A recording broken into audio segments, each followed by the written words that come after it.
So when did you first come to Branson? I came here right out of college. So that was like 4 years ago. Exactly. No, I was here in 91. So you were here for the it can't be big little, the big boom. I was here. What was that like? You couldn't get anywhere. Really? They didn't have the yellow route, the blue route, the red route. They just had a route. Beige route. Yes, right down the middle. Route. And I lived over on the lake, and I had a 4-wheel drive, and that was a good thing because I took major back roads. You made those routes. I ended up working with Jim Stafford for a few years, and the route to there was no road behind him. Oh, really? No Green Mountain Drive? There was nothing. So I went through hills and valleys and rivers to get to work to sometime because it would take so long to get to work. The post office. I am. It was awful. You had to get there. And bringing up a story, it's kind of humorous because I would go through woods and valleys and I lived upon the lake. Dales. Yes. Dale I knew really well. Anyway, so I'd get there and every day it was so funny because my car would be covered in mud or dirt or something. And one day I started to get out of my car and there was a snake in my floorboard. Oh, really? That had climbed in there from somewhere in the valley or dale. And I didn't know what it was. And then it rattled. Oh, yes. I know what it was. I know. I do too now. But I drove the whole way with it in my floorboard. Oh, isn't that nice? Right by my feet. You had no idea? No. And needless to say, I opened the door very quickly and screamed out of my car and did not get in it for 4 days until they found him. Oh my goodness! Yeah, that'd be awesome. Yeah, I haven't had any run-in with totally snakes. Branson story. Yes. Yeah, but that was before they had all the back roads and stuff. Yeah. So I've come across like the tarantula migration thing. Oh yes, here. that. You ever see that? I have. Yeah. It was kind of weird the first time because I was driving and you don't want to talk about it. I found one on my costume. Yeah. Oh really? Yeah. Yeah, we have a pet one out back. There's one that lives under this rock by our fire pit, and it's been there for years. And now years. They don't come in hordes, which is good. Not usually. Yes. However, I work out by the lake because that's where they tend to keep boats. That's where they keep boats. Yeah, and so I was out there driving to work, in my car. It has a weird steering wheel. It's like V-shaped. V-shaped. And so I'm going out, and there was something all over the road, and so I pulled over thinking it was some sort of spill, and I went, and it was all of these tarantulas crossing. And somebody told me that they migrate away from the lake or something that time of the year. Wow. Weird. Yeah, but you had rattlesnakes. I had a rattlesnake. And a tarantula on your dress. And yes, it was nice. Yeah. Went to put it on, there it was. Oh, isn't that nice? Yeah. So I got to tell you, I didn't even know what Branson was before I moved here. I honestly did not know. And they had called me, asked me to come here, and I asked around, and all I knew was my grandma would get on a bus, and she would go to Branson, and this is like 2005 or 6 is when I was moving here, and my grandma years before would get on a bus, and she would go away for a week, and then she'd come back with all of these T-shirts and stuff that we would secretly throw away, so she wouldn't wear them. We would hide them. Not nice. Yeah, she would forget. Okay. And but they did a big story on was it 60 Minutes or something? A lot of places did a lot of story, but 60 like Minutes that same is a big year one. did they do it? Yeah, and Regis and Kathy Lee were here, and a bunch of them. I was on that show. Oh, nice. Yeah, they sumo wrestled.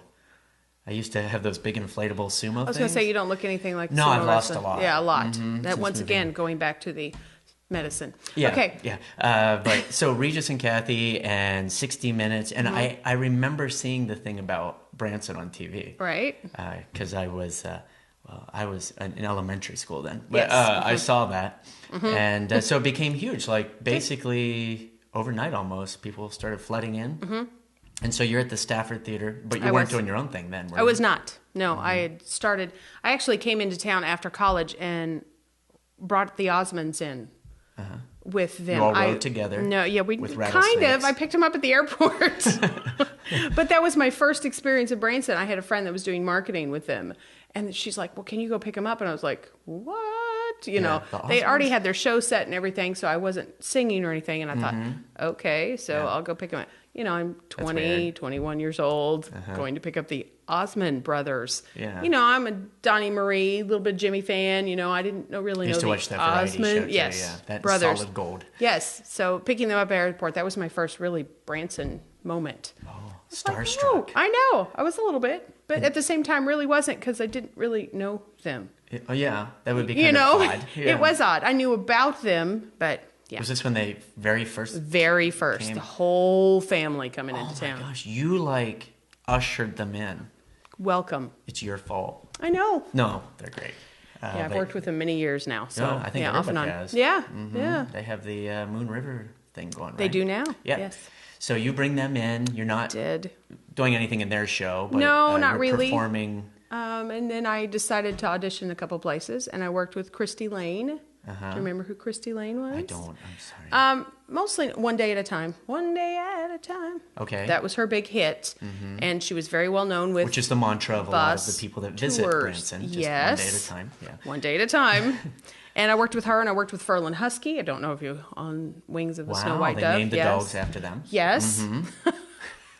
And a show called Blondes, Blondes, Blondes. Oh. Wow. Yes. And that's where I met my husband. How did you get that part? What was the hook Well, of you know, this? I was the only blonde that in would the be whole hilarious. show. I was the only blonde, but actually the star of the show played blondes through the years. That's what she would put on a wig. Lots of wigs. I see. Yes. But it was a great experience, and I did 3 shows a day, almost 7 days a week, and I was a kid. So Blondes, what was the premise of this? Was it just like an empty stage? The audience would be there and they'd be like, they couldn't figure out how to get to the theater? No blonde jokes or anything? No blonde jokes, no, not at all. But it was a lot of fun. She just portrayed a lot of blondes throughout the years. It's kind of a weird thing. I know, but we were backup singers and dancers, and my husband was in it, and husband-to-be. Oh, so, okay. Yes, definitely not a blonde. No. Definitely. Redhead. But it was a great experience. But you met him there? Yes. And he was singing or? Singing, dancing a little bit. Dancing a little bit on purpose? On purpose, yes. Yeah, he had to do that. I can't do that. You don't want to do that. It's like a full body dry heave. When I try to dance, people come over, they put a spoon in my mouth. They think something. I won't be calling you. No. Okay. Oh, no. So you're there and you do Blondes. Did. And then we moved on to Jim Stafford. So you're in his show, or just I was in his theater? show for 2.5 years, and it was great. Jim was a great guy. Yeah, I never got to work with him. Yep. I did one man. charity thing with him, and then he's gone. Yeah. He's not in town anymore. He left. He moved on. That was the beginning of his 20-year stint here in Branson. Wow. Way before your time. It's okay. Way before. So yeah.